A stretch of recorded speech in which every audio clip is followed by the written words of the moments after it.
செவ்வாயில் ஜீவராசி உண்டா என்று அடி தினந்தோறும் விஞ்ஞானம் தேடல் கொள்ளும்.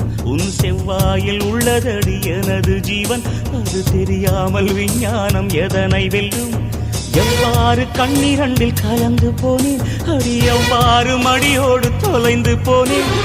இவ்வாறு தனிமையில் பேசிக்கொண்டே என் இரவினை கவிதையாய் மொழிபெயர்த்தேன்.